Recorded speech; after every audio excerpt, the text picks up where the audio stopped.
Dehradun defence academy. Good everyone.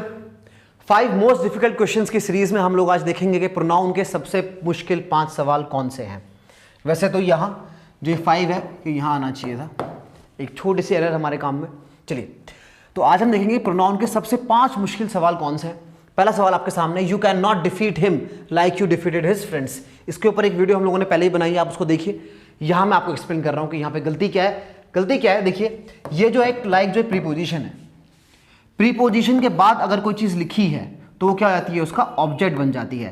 Preposition के बाद कोई भी नाउन या प्रोनाउन अगर लिखा है तो वो नाउन या प्रोनाउन उस प्रीपोजिशन का क्या बन जाता है, ऑब्जेक्ट बन जाता है। अब उससे परेशानी क्या होगी, अगर लाइक के बाद में आपने यू लिखा हुआ है तो यानी यू क्या बन गया, इस प्रीपोजिशन का ऑब्जेक्ट। लेकिन जो आपका बाद वाला सेंटेंस है, यू डिफीटेड हिज फ्रेंड्स, इस सेंटेंस का सब्जेक्ट भी है। तो यू एक साथ किसी का सब्जेक्ट और किसी का ऑब्जेक्ट नहीं बन सकता। इसका मतलब क्या, मैं क्या करूं, इसका सॉल्यूशन क्या है। सॉल्यूशन ये है कि आप यहां से लाइक हटाइए।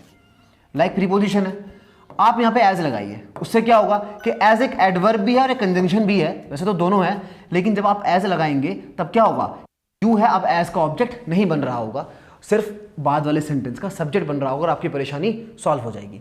तो ये आपने देखा कि कैसे इस लाइक की जगह आपको एज का प्रयोग करना चाहिए था, क्योंकि अगर लाइक हम लोग वहां रखेंगे तो यू क्या बन जाएगा, लाइक का ऑब्जेक्ट बन जाएगा और यू बाद वाले सेंटेंस का सब्जेक्ट भी है, और एक ही वर्ड एक ही साथ दो अलग अलग चीजों का सब्जेक्ट और ऑब्जेक्ट नहीं बन सकता। अगला question, you being careless can cost you this job. Very good. यहां पे जो वर्ब है आपकी वो ये है, ये वर्ब है। अब कॉस्ट यू दिस जॉब, आपकी जॉब खो जाएगी किस कारण से, बीइंग केयरलेस, क्योंकि आप केयरलेस हैं। तो सेंटेंस का सब्जेक्ट हो गया ये, सब्जेक्ट है, इसका मतलब ये नाउन या प्रोनाउन का काम कर रहा होगा, है ना। ये आईएनजी फॉर्म जो है, ये वर्ब की जो आईएनजी फॉर्म होती है, जब ये नाउन का काम करना शुरू करती है तो इसको हम लोग जिरंड बोलते हैं। तो ये वर्ब की आईएनजी फॉर्म है, तो नॉर्मल कंडीशन में उसको वर्ब का काम करना चाहिए। लेकिन जब वर्ब की आईएनजी फॉर्म वर्ब का काम छोड़ के जिरंड का काम करना, सॉरी, जब वर्ब का काम छोड़ के वो नाउन का काम करना शुरू कर देती है, उसको हम क्या बोलते हैं, जिरंड। तो यहां पे जो ये बीइंग है जिरंड का काम कर रहा है, यानी नाउन का काम कर रहा है, क्योंकि सेंटेंस का सब्जेक्ट है। अब चूंकि नाउन का काम कर रहा है तो इसके पहले आप प्रोनाउन नहीं लगाएंगे, इसके पहले आप एडजेक्टिव लगाएंगे। तो यू तो प्रोनाउन है, योर एक पॉजेसिव एडजेक्टिव है, तो आप बोलेंगे your being careless can cost you this job. अगला क्वेश्चन देखिए आप, इन सब के एक्सप्लेनेशंस आपको रेगुलर क्लासरूम्स में ही मिलेंगे, जो बड़ी वीडियोस हैं उसी में मिलेंगे। इस सीरीज में आपको सीधे बता रहा हूं कि कौन से क्वेश्चंस बहुत मुश्किल हैं। It being tasty caused it's extinction, ये आपकी वर्ब है कि उसका एक्सटिंक्शन हो गया। क्यों हो गया, क्योंकि ये टेस्टी था। Being tasty is your subject. अगर ये सब्जेक्ट का काम कर रहा है, इसका मतलब ये नाउन का काम कर रहा है। वर्ब की आईएनजी फॉर्म वर्ब का काम छोड़ के नाउन का काम शुरू कर रही है, यानी ये जिरंड है। अगर ये नाउन है और जिरंड है तो इसके पहले आप प्रोनाउन का इस्तेमाल नहीं कर सकते, इसके पहले आप एडजेक्टिव का इस्तेमाल करेंगे। It's being tasty caused it's extinction. और आप ये भी ध्यान रखेंगे कि ये ITS है, IT' नहीं है, इसका मतलब होता है इट इज, और इसका मतलब होता है इसका। ठीक है, तो आप अकॉर्डिंगली इसको यूज करेंगे। ये क्वेश्चन अगेन मैंने इसलिए कराया क्योंकि इसके ऊपर, इसी कॉन्सेप्ट के ऊपर कई क्वेश्चंस मैंने एग्जामिनेशंस में देखे हैं और बच्चे अटेम्प्ट नहीं करके आते।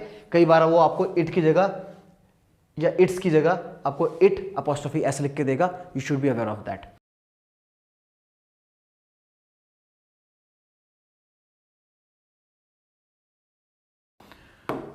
चलिए अगला question, I can speak both Hindi and English, this has 50 letters while that has 6 letters.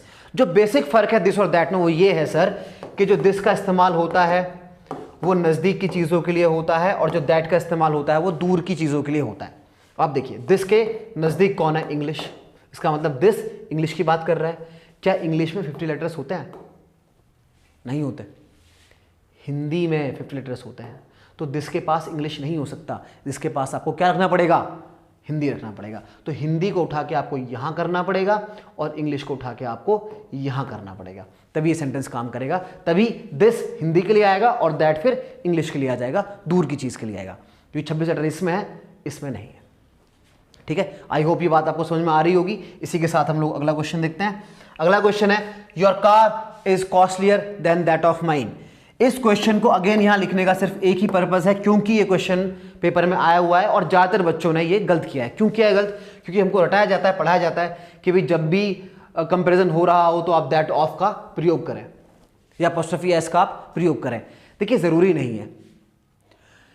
बाद में लिखा हुआ माइन, माइन ऑलरेडी अधिकार दिखाने का ही काम करता है। माइन ऑलरेडी दैट ऑफ या अपॉस्ट्रोफी एस के मीनिंग को अपने आप में इंक्लूड रखता है, तो आपको यहां दैट ऑफ की कोई जरूरत नहीं है। आप रट के मत जाइए एग्जाम में कि भैया दैट ऑफ, जब भी कंपैरिजन होगा कि आपकी कार मेरी कार से अच्छी है तो हमेशा आपको वहां दैट ऑफ, दोज ऑफ या अपॉस्ट्रोफी एस लगाना ही लगाना, ऐसा कुछ है नहीं। उनका इस्तेमाल बेसिकली हम लोग अधिकार दिखाने के लिए करते हैं कि मेरी से अच्छा है या आपकी से अच्छा है। वो मीनिंग इस माइन प्रोनाउन में, ये एक पॉजेसिव प्रोनाउन है, अधिकार दिखाने के लिए ही काम किया जाता है। इसका उपयोग हम लोग अधिकार दिखाने के लिए ही करते हैं, तो इसका जो यूज है ना वो अननेसेसरी है, ये यहां नहीं आना चाहिए था। बस your car is costlier then mine, इतना सा ये क्वेश्चन है। ठीक है, आई होप आपको ये अच्छा लगा होगा। और इसी तरीके से 5 most difficult questions on every topic मैं आपको देता रहूंगा। Noun, pronoun, adjective, adverb, preposition, conjunction, tenses, verb, models, everything हम लोग सबको कवर करेंगे और देखेंगे कितने मुश्किल सवाल किस सब्जेक्ट में हो सकते हैं, किस टॉपिक में हो सकते हैं और उनको बच्चे सॉल्व कर पाते हैं, नहीं कर पाते हैं। Thank you very much, I will see you soon. Dehradun Defense Academy, where excellence is the only aim.